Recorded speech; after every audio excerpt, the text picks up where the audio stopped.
লাইফকে seriously নেন। আপনি দুনিয়াতে পাবজি খেলতে আসেননি, এখানে ফ্রি ফায়ার খেলতে আসেননি, একটা গার্লফ্রেন্ডের পিছনে সময় নষ্ট করার জন্য আসেন নাই, আপনি এখানে সুদ খেতে আসেননি, জিনা করতে আসেন নাই, আপনি এখানে ওই যে আইসক্রিম বিক্রি করছেন আমি এগুলো দেখছেন না, এগুলো করতে আসেননি পৃথিবীতে। আপনি পৃথিবীতে বেহায়ের মতো নগ্ন হয়ে রাস্তাঘাটে ঘুরতে আসেননি, আপনি পৃথিবীতে উম্মার মাঝে ফাটল সৃষ্টি করতে আসেননি, আপনি পৃথিবীতে দুনিয়া পূজা করতে আসেননি। এইসব কারণে আপনাকে পৃথিবীতে পাঠানো হয়নি। ওমা খালাকতুল জিন্না ওয়াল ইনসা ইল্লা লিয়াবুদুন, আপনাকে আল্লাহর ইবাদত করতে পাঠানো হয়েছে। আর আমাদের নবী মুহাম্মদ সাল্লাল্লাহু আলাইহি ওয়াসাল্লাম যখন বদরের মাঠে 313 জনকে নিয়ে পরামর্শ করছেন কি করব, যুদ্ধ করব কি না, তখন আমাদের মুসলিম সেনা বাহিনীর মধ্যে যে সাহাবীরা ছিলেন, সাদ বিন মুআজ রাদিয়াল্লাহু আনহু, তিনি বলছিলেন, ইয়া রাসূলুল্লাহ সাল্লাল্লাহু আলাইহি ওয়াসাল্লাম, আপনি আমাদেরকে নিয়ে বদরের মাঠ কেন, যদি উত্তাল সাগরেও ঝাঁপ দিতে চান আমরা সেখানেও ঝাঁপ দিব। কত পার্থক্য, তাই না? তিনি বলছিলেন যে আমরা সেই কথা আপনাকে বলবো না যে কথা মুসা আর কওম মুসাকে বলেছে, বরং আপনি যদি আদেশ করেন আমরা উত্তাল সাগরেও ঝাঁপ দিতে পারি। এমনি এমনি তো বদরের যুদ্ধ আসে নাই, বিজয় আসে নাই, এইসব ইমানের কারণে এসেছে। এখনো কি এই মাজলুম ভাইরা উত্তাল সাগরে ঝাঁপ দেয় নাই? তারা তাই করছে। আর জান্নাতের সবচেয়ে বড় বিষয়টা কি? আল্লাহ পাককে আমরা এই চোখ দিয়ে দেখতে পারবো ইনশাআল্লাহ। আর তার সমকক্ষ একটা বিষয় হচ্ছে আল্লাহ পাক বলে দিবেন যে আমি তোমাদের সবার উপর সন্তুষ্ট হয়ে গেলাম, যাও কোনোদিন অসন্তুষ্ট হও। এখন আপনি যত কিছুই করেন এই বস্তুবাদী জীবনে, মনে একটা ভয় থেকে যাবে।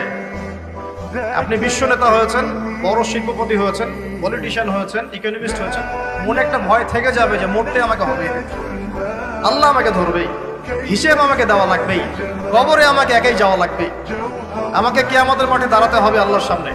মনে একটা ভয় কাজ করে, যদিও বাইরে মানুষ দেখায় যে কোনো ভয় নাই। আপনি কোন আল্লাহকে ভুলে গেছেন? আমি অনেক লেকচারে বলেছি, প্রায় বলি কথাটা, যে আল্লাহ পাক ছাড়া সত্যিকার অর্থে আমাদের আপন বলে কেউ নাই। আমাদের উপরের মহলে, নিচের মহলে, পরিবারে, সমাজে, আত্মীয় স্বজন, স্ত্রী সন্তান অনেকে আছে, সত্যিকার অর্থে আল্লাহর মতো আপন আমাদের কেউ নাই। এরা সবাই যদি আমাদেরকে ফিরিয়ে দেয়, আল্লাহ পাক আমাদেরকে ফেরাবেন না ইনশাআল্লাহ। তো সেই আল্লাহকে আপন করে নেন, ইনশাআল্লাহ পরকালে নাজাত পেয়ে যাবেন, দুনিয়াতেও সুখে থাকবেন। দেখবেন সবাই আপনাকে ছেড়ে চলে গেছে ঠিকই, আপনার মনে শান্তি যে আল্লাহ আমার সাথে আছে। সবাই আপনাকে ভুল বুঝছে, দেখবেন আল্লাহ আপনাকে প্রশান্তি দিবেন যে আমি তোমার সাথে আছি, কোনো চিন্তা নাই। লাইফকে সিরিয়াসলি নেন। আপনি দুনিয়াতে পাবজি খেলতে আসেননি, এখানে ফ্রি ফায়ার খেলতে আসেননি, একটা গার্লফ্রেন্ডের পিছনে সময় নষ্ট করার জন্য আসেন নাই, আপনি এখানে সুদ খেতে আসেননি, জিনা করতে আসেন নাই, আপনি এখানে ওই যে আইসক্রিম বিক্রি করছেন আমি এগুলো দেখছেন না, এগুলো করতে আসেননি পৃথিবীতে।